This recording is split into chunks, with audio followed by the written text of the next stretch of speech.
Kun raadiyoo sagalee Ameerikaati.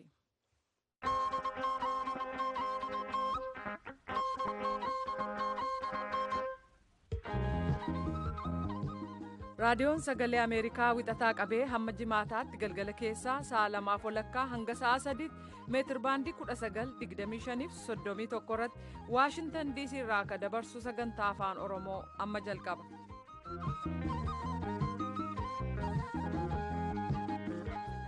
Guyyaan har'aa jimaata sadaasa 4 bara 2016 attamoltan kabajamtoota dhaggeeffatoota keenya keessummeessituun keessan har'aan jaallannee gammadaati. Kan oduu dubbisu hantuu jubee horaati. Mataan oduu mootummaan Itiyoophiyaa seera filannoo jijjiiruuf waadaa seene eeguu qabaa jedhu mormitoonni. Baqattoota Oromoo kanneen mooraa Jabuutii keessa qubatan keessaa 5 rasaasaan haleelamu gamasii oduun dhaqqabee jira. Gara boodaatti deebina. Seenaa filannoo pireezidaantii Yuunaayitid Isteets keessatti hirmaannaan musliimotaa gama dorgomuun yookaan sagalee kennuun maal fakkaata? Kana irratti qophii addaa qabna. Gulaalaan ejjennaa mootummaa Yuunaayitid Isteets calaqqisu abbaa dabareeti. Hanga xumura sagantaa keenyatti nu waliin turaa jechaa oduuf gara tuujubeetti deebina.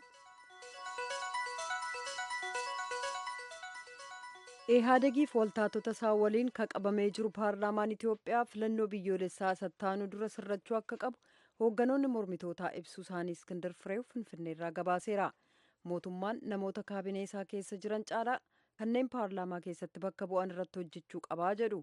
Sirni filannoo jiru fooyya'uu akka malu kan ibse mootummaan Itiyoophiyaa amma ta'uu baannaan yoom ka jedhu deemsa mormitootaati jechuun qeeqee jira.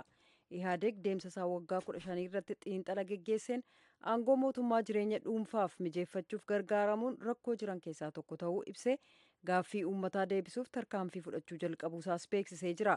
Hoogganoonni paartilee mormituu garuu mootummaan nagaa buusuuf marii geggeessuu qabaa jedhu. Kana malees seera filannoof heera mootummaa yoo barbaachise ta'e ni jijjiirra jedhee dubbate san mootummaan hatattamaan hojiirra oolchuu qabaa jedhu. Aangawoonni baatii diimaa Liibiyaa keessaa reeffa koolugaltoota Afrikaa 4 handaara galaana Jaanzuur irratti arguu isaanii beeksisan. Kunis torban tokko keessatti lakkoofsa namoota du'anii 25 ga'ee jira. Aangawaan baatii diimaa naannoo akka jedhanitti reeffawwan kun gandeen Tiripoolii keessaa argaman. Reeffawwan sun tarii yabalaawwan guyyoota xiqqoo dura koolugaltoota 150 baattee deemaa turterraa kanneen turan keessaati. Baatii diimaan akka ibsetti yaballi kabiroon namoota 130 baatee ture kamisa kaleessaa naannoodhuma wal fakkaatutti garagalee jira. Garuu gareewwan baraarsaa Liibiyaan lubbuu oolchuu danda'ameera. Poolisoonni Faransaay 100 lakkaa'aman mooraa koolugaltoota kaaba gama dhiyaa Paaris keessaa diiguu jalqabanii jiran. Mootummaan immoo baqattoota kana daandii irraa kaasuudhaan qubsiisuuf yaalii gochaa jira. Jaarmoliin gargaarsaa akka jedhanitti namoota 3,000tu mooraa naannoo Staalingaardiif Jaawurees gidduu qubataniiru. Koolugaltoonni hedduun atoobisii waaltaa keessa qubatanitti isaan geessu innaa eegan argamaniiru. Poolisiin ganama barii namoota dunkaana keessa rafanii jiran innaa dammaqsutti halkan sana eessa akka geessaman bitaa itti galuun illee ibsamee jira. Kan dhaggeeffataa jirtan raadiyoo sagalee Ameerikaa sagantaa afaan Oromooti. Duulli filannoo kaadhimamtoota pireezidantii Yuunaayitid Isteets Hiilarii Kiliintaniif Doonaald Tiraamp kutaalee falmisiisoo keessaa sagalee uummataa argachuuf jecha wal jijjiiranii duula geggeessaa jiru.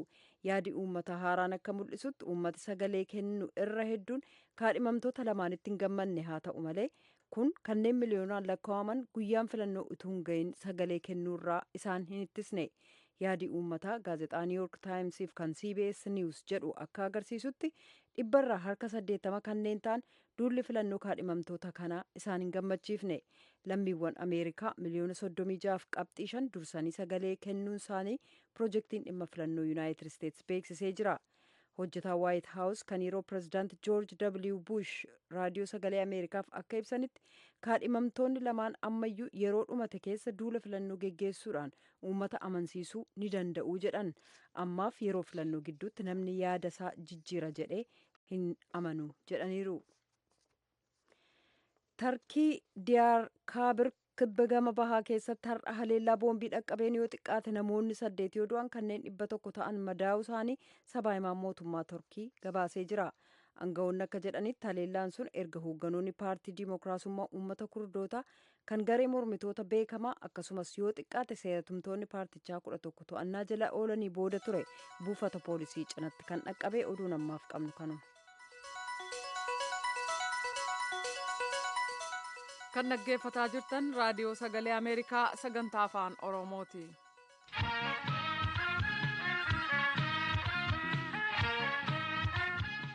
Baqattoota Oromoo mooraa Jabuutii Ali Aaddee jedhamu keessa jiraatan keessaa kamisa kaleessaa kan humnootii waraana biyyattiin haleelaman jiraachuu baqattoota keessaa tokko sodaa nageenyaaf jecha maqaasaa hin ibsine dubbatee jira. Wayyaanee uummata keenya rakkisaa jiru kanaan dargaggoonni baay'een lubbuma ofii baasuudhaaf biyyoota ollaa Jibuutii kanatti baqataa jiru.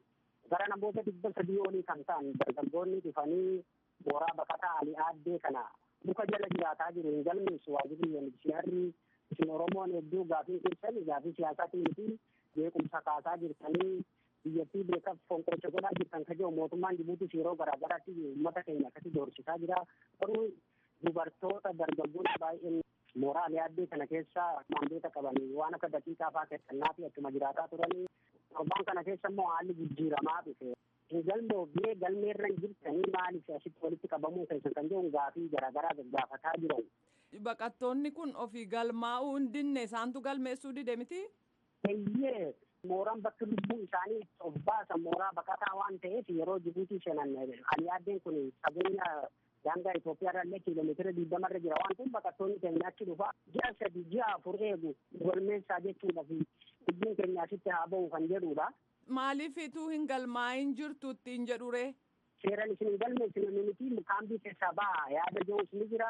Galmeessuufis immoo haala tokkoon qaamni Human Rights Watch Amnesty International qaamni mirga dhala namaa kun mootummaa Jibuutii irratti waan tokko godhanii akka baqattoonni Oromoo kun galmaa'uuf tattaaffii waan jiruuf kaambii keessaa baasuuf sodaataniiru. Maaliif maqaa isaanii eeggachuudhaaf. Garuu immoo doorsisa garaagaraatu irratti deemaa jira dargaggoota kanarratti keessa.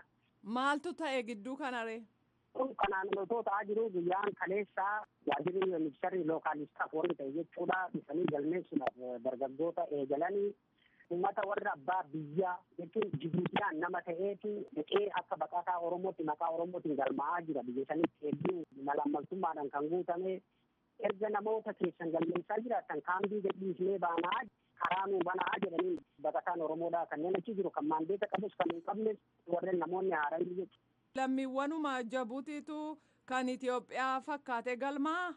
Eeyyeen jaalalleetiin warreen afaan Somaalee warreen afaan Oromootis tokko beekan kaan immoo konkolaataadhaan dhufaniiti shaanxaa qabattee dubartii maqaa Oromootiin galmuuti. Yeroo haati Oromoo daa'ima qabattee teessee daqiiqaa goggogaa nyaattu jaalanne hedduu waan sammuu namatti illee fudhatan dhiibban isaan gaggeessaa jiran kun kanaaf baqattummaan keenya hin kabajanne erga akkana ta'e immoo kaambii isiniif gadhiisnaa dhuunfanaadha jedhanii. Gaafatamaan kaambii Muhammad Abdallaa kan jedhamu hayyee isin galmeessinaa deebi'aa jedheen konkolaataadhaan dura gadi deebisee sana booda telefoonaan dubbatee waraana itti waame. San booda waraanni isin Oromoon kun nama taatanii gaafii mirgaa akkana gaafachuu geessan kan jedhu rasaasa uummata irratti banee amma namni rasaasni seenee keessa bahe nama 5 kana keessa immoo namni 2 gara Jibuutii fidamee jira du'e hin duune hin beekamu. Sana booda namoonni baay'een qabatamee fakkeenya namoonni akka Sheekh Ibrahim jedhamu nama hiyyeessa mataa isaa filate dubartii amma Waliyaa Yuusuf kan jedhamtu ulfi keessaa baheetu jira. Ulfatu irraa bahe? Eeyyee ulfi kan irraa baheetu jira odoo tumanii dubartoota nama Oromoo ta'e yoo afaan Oromoo dubbatte akka gartee agaazii lammaffaatu Ali Aaddee yookaan Jibuutii dhufe jechuudha. Maaliif dantaa biyyoonni lamaan kun walirraa qaban uummanni keenya haala sardamaa fi muddamaa akkanaa keessa jira. Namoonni rasaasaan rukutaman meeqa? Namni rasaasaan rukutamanii rasaasni foon isaanii keessa bahee dhiigni irraa faca'e amma ammaatti nama 5 jechuudha. Kan du'e hoo? Kan du'e amma infoormeeshina kanaan mirga hin qabne biyya kana keessatti gaafatullee waan hin dandeenye nama 2 kan yeroo sanitti afaan isaarraa shubbitiin dhaannatti fakkaatee afaan isaa kun banamee jira waan akka arraba keessaa fuutee deemte nama lammaffaadhaa kan qoma kanarra isa dha'anii duubaan bahee rasaasni isaan kan lamaan ambulaansiidhaan fuudhaniiti gara magaalaa guddittii Jibuutii hospitaala fidanii seenuu hin dandeenye haala kana adda baasuudhaaf maatiin isaanillee bira hin jiru kanaaf haala kanaatti keessa jira. Warri kaanoo warri rukutame eessa jiru? Warri rukutame kilinikii xiqqoo tokkotu kaambii mooraa baqataa Ali Aaddee kana keessa jira achumatti yaala jiranii Isaanii galchaa jedhaniitu konkolaataa warra kaambii kana bulchuutu jira. Konkolaataa achitti sarvisii kennitu sanii fuudhanii sharaa keessatti darbanii amma namni Muhammad Boruudhaa jedhamu hedduu sakaraata keessa jira. Lubbuu isaatu jiraa jedhu. Amma jedhee nama sharaa keessa taa'aa jiru. Hedduu haalli kun hedduu rakkisaadhaa. Talaalliifi yookaan yaala gahee ammoo kennaafii hin jiranii jechuu barbaadeeti.